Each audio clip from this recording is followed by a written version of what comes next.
Hey friends, happy Monday. Before we move forward in our story, it's important for us to remember where we are. Over the last few days, we have been learning about a man named Abraham and his family. Abraham had a son named Isaac, and Isaac had a son named Jacob, and Jacob had a son named Joseph. And Joseph saved his entire family from a famine that happened in the land. And his entire family moved to Egypt, and they stayed there, even when the famine was over. And so did their children, and their children's children, and their children's children's children's children's children. Their family just grew and grew and grew. And they came to be known as the Hebrew people. They were God's chosen people, and they stayed in Egypt. But trouble came. You see, there was a new king in Egypt who took power, and this king of Egypt did not like the Hebrew people. He was mean to them. He made them his slaves and forced them to work all day long. No snack breaks, no time to play, no fun to be had. The Hebrews, God's people, felt alone. So they cried out to God, God, where are you? God, we need you. God saw their troubles because God is a God who sees. And God heard their cries because God is a God who listens and hears us. And God's heart was broken because he knew that his people felt alone. God saw a man named Moses, and he chose Moses to be the person to rescue his people. Moses was unique. He was born a Hebrew, but he grew up living in the king of Egypt's home. One day he saw an Egyptian beating a Hebrew, and he tried to step in and rescue the man, but it all backfired. He gave up, he left, and went into the wilderness to watch sheep instead. But God had chosen Moses. One day, as Moses was watching his sheep, he saw a bush. But this was not any ordinary bush, y'all. It was on fire. Have you ever seen something on fire? Fire destroys things. When you have a campfire, it burns up the logs and the twigs and the leaves and whatever else you put in it. But this was a special fire because it was fire from God. So even though the bush was on fire, it wasn't burning up. Crazy. Moses saw the bush and he was curious, so he walked closer to the fire. As he did, God spoke to him and said, I know my people are suffering, and I know they feel alone. I hear their cries, I see their chains. It's time for their slavery to end.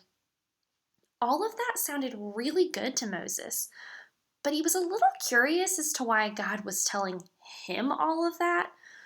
But God wasn't finished talking. God said, Moses, you are going to be the one to tell the Pharaoh, the king of Egypt, to let my people go. Moses was not super pumped about that idea.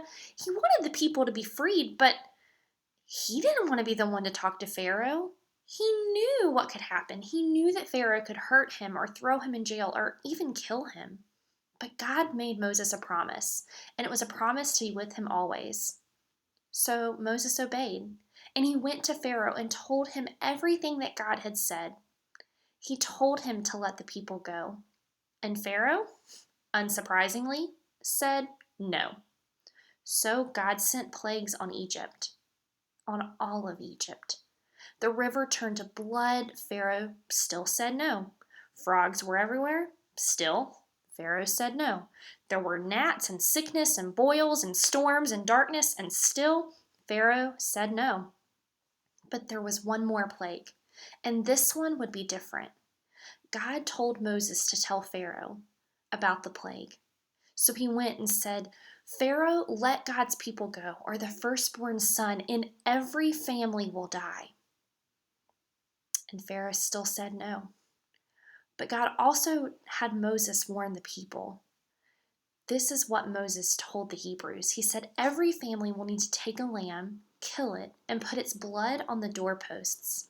When God visits Egypt tonight, if your doorpost is covered in the lamb's blood, his spirit will pass by and everyone in your home will be safe. But Pharaoh still didn't listen. God's people did. And that night, many Egyptians died. Pharaoh was sad and angry. He was grieving the loss of his people. And so finally he said, The Hebrew people are no longer my slaves. Leave Egypt. God's people were finally free. And for many years, even when life was hard, even when all seemed lost, even when they felt stuck in the wilderness, they would remember how God saved them from slavery in Egypt. But as time went on, the people began to remember less and less. They complained about being in the wilderness. They missed Egypt. They were restless. They forgot to remember, and it led them back to their original problem. God couldn't remain. Sin drove him away. So Moses and God's people began to hope and to pray, God, will you come back to stay? Remembering is so important. God has done some amazing things in my life, and there are things throughout my house that remind me of all that God has done for me. But I want to share one of my favorite things with you. You see, there's a family that God placed in my life before I was even born. And throughout my life, our paths have crossed a bit, but that connection shifted when I went on staff as the youth pastor at their church. Every Sunday, they invited this grad student youth pastor, young 20-something girl, into their home, and we ate lunch together. Almost every Sunday for 3 years. That's about 150 meals, give or take a few vacations. 150 times we gathered around a table. We prayed together, laughed together. We did life together around a table. By the time I moved to High Point, this family had become a second family to me. And they knew the power of the table. And they also knew it was one of the few items that I really needed for my new house. So they helped me buy my table. It's been 4 years since I bought that table. But when I see it, it reminds me of that family. And it reminds me of the meals that we shared together. And it also reminds me that God is faithful, that God works in the details of our lives. It reminds me that God puts the right people in our lives at the right time. It helps me remember.